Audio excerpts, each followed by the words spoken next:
Okay. Well, it's trying to catch up.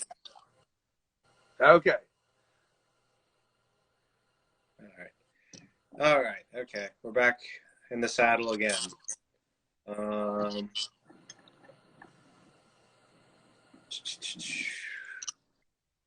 right. So you're pretty meat and potatoes guy as far as rig goes. Yes. Oh, I remember. I was just going to say how I basically have to have some kind of overdrive. I don't know why. Like, I've got a Rev F dual rectifier. And it's modded by like Voodoo Labs. Oh, sick. So it's got a ton of gain on tap. I mean, it sounds cool, like straight out of the gate, but man, it just sounds so good with an overdrive. For sure. For sure. And hang on, I gotta kind of plug my boy Michael Klein real quick. Okay.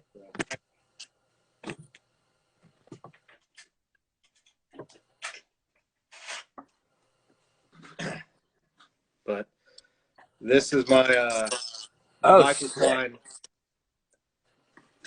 I don't know if you can tell. It says black #1.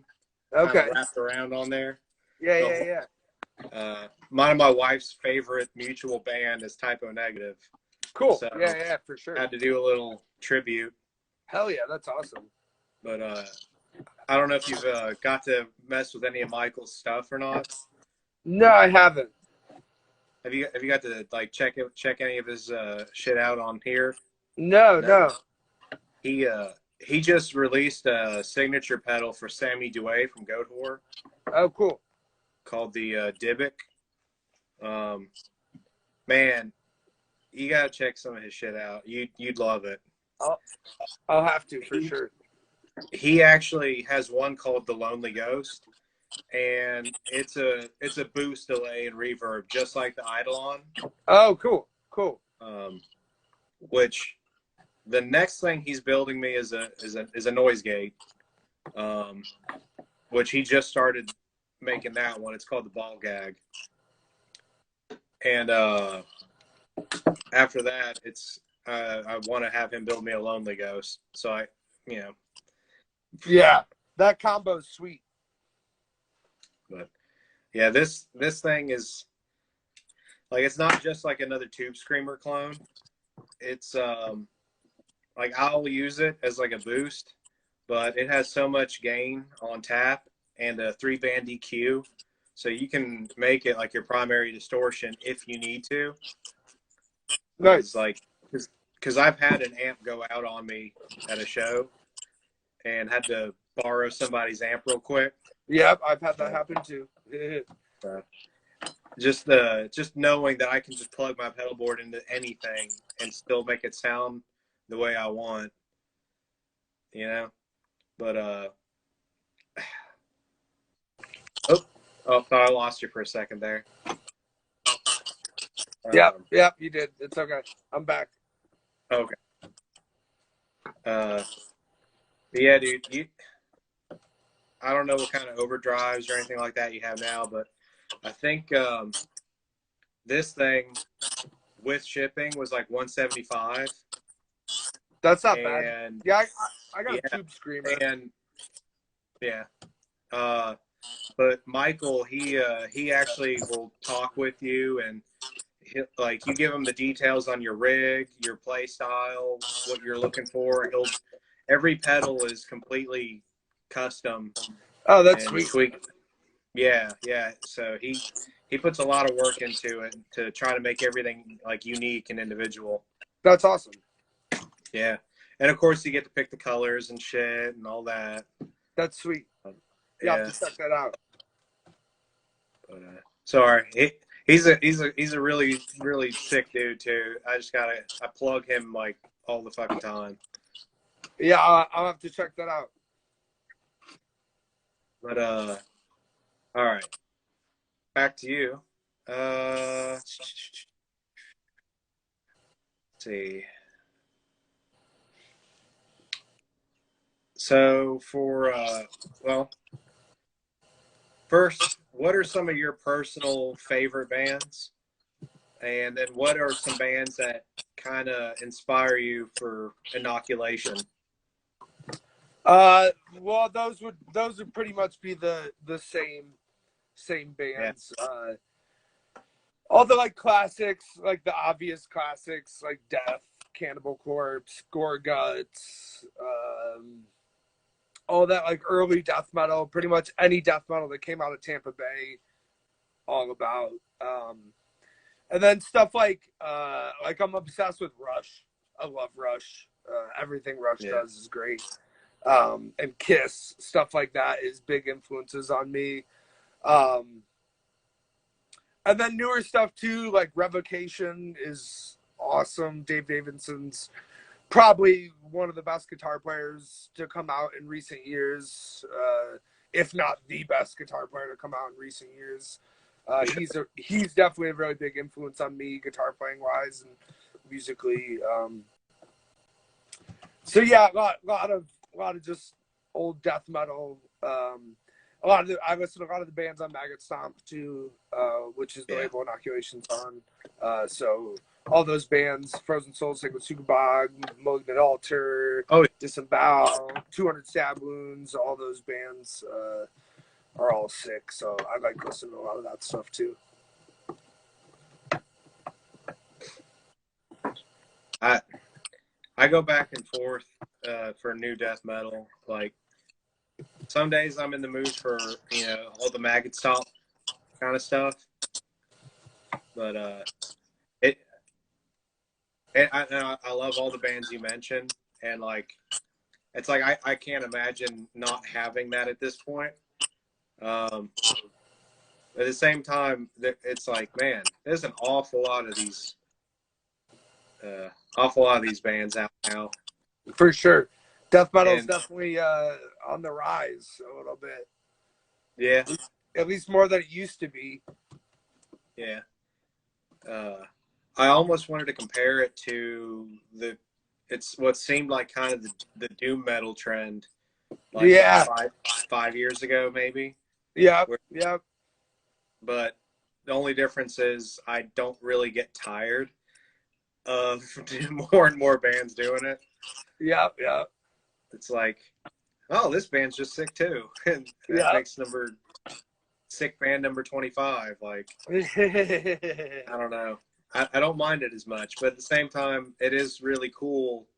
I get really excited when I find a band that is a little faster, a little more technical, and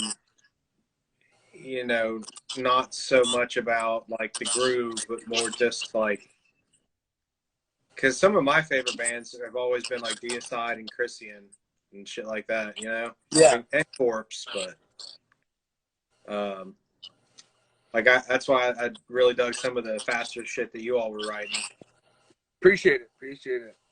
But, yeah, that's what more up our alley. We like to like. I always thought we were kind of like an oddball out on the label, because we're like, I don't know. I feel like we don't really have very many like caveman riffs, which is like the whole Maggot Stomp thing. We're more like fast, weird riffs. But I mean, there's a lot of different stuff on that label. So, but right. Yeah, absolutely.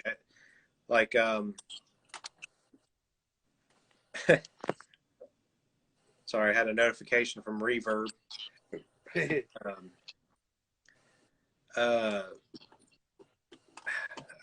Some of the newer bands that have come out, like Vitriol. They're sick. Like for them coming out, I'm like, oh my god, finally! Like it was just such a breath of fresh air to see somebody like kind of pushing it in a different way a little bit. For sure. Yeah, I've been a fan of them for a minute. I remember buying their like demo when it first came out and just being like obsessed with it. I don't think I got into them until maybe 2 years ago. Okay. It was whenever Kyle and Adam, the bass player, when they put out that That playthrough video. Yeah. Yeah. Which song was that anyway? I don't even remember. But Yeah. it was the one that like made him like go viral and shit. For sure. For sure. But and then I saw them open for Cattle Decaf. I guess at the end of 2019, maybe. Yeah. Would have had to be. Yeah. So, goddamn, it's already been that long. Yeah. But that was the last show I went to. But God, it's unreal how technical and how intense those guys are. Oh, for sure. I never got to see them live, but I've seen all their videos and stuff. They're definitely very skilled. Oh yeah. Well, and on top of that, like Kyle and all those guys, like even when they're doing vocals, like just veins popping out and just intense is the best way to describe it. For sure. And then Mike, the other guitar player, his band Vulner put out a killer album last year. Okay, I haven't listened to that. I'll have to check it out. It's he did a playthrough video on Keith Merrow's channel, and Keith described it at I like the comparison he made, that it was sort of like that early 2000s like Decapitated kind of tech death. Cool. Not quite so much like Arcspire or whatever else is out there now, like technical but still like really fucking heavy. Yeah, that's what I like. I like technical but heavy still. Yeah. With I like Arcspire, but I don't know. I feel like when you get to a certain point and when you're shredding that much, you kind of lose a little bit. Yeah, I have to be like I have to be in the mood for that type of stuff. Yeah. I'd say the only band, I think the band that really puts it to that limit for me would be Beneath the Massacre. Yeah, they're sick. Like, I think that's my cutoff. Yeah. But, all right, we'll kind of wrap it up with this last question here. Cool. What is something that, well, I'll make this kind of a two-parter. What is something that you wish you saw other brands doing, and like something that you wish you saw more? Because there's always new guitar trends. Some of them are sick. Some of them are cheesy as fuck. What's something that you'd like to see more? Yeah. And also, kind of what are you planning on doing going forward? What do I look for more guitar brands to do? More weird shapes, more X shapes. I love them. Give me all the weird shapes. I would just more new designs, which is kind of hard to do at this point. There's so many like designs and only so many things you can do without looking like absolutely stupid. There's a lot of stupid shapes out there. So yeah, just more unique designs, I guess I'd say. And for me personally, going forward, the same thing, more unique designs.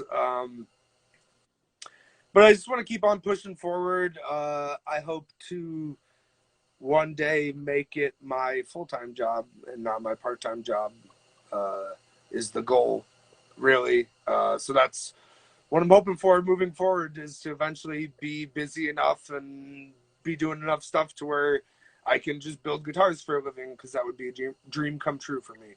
So that's the ultimate goal for me. Hell yeah. Well, that's awesome, man. And from what I can see, everybody loves what you're doing. So I appreciate it. Like I said, one of these days, Shred Explorer. Yep, Make it happen. You know where to find me. Absolutely. Well, man, Cool. Thank you so much for doing this. Thank you. I appreciate it. Wanted to branch out and do something a little different for the page. And, definitely. Yeah. Always trying to think of something a little bit different to do with it. And kind of want to do this with more brands if they'll talk to me. But yeah, no, I think it's a good idea. Oh yeah. Well, cool. We'll have to do this again sometime. This has been cool, man. Definitely. It's always nice talking guitars. I'll never turn down a guitar conversation. Absolutely. Cool. Well, man, thank you so much. I'll let you enjoy the rest of your Saturday. You too. Have a good rest of your night. All right, man. Peace.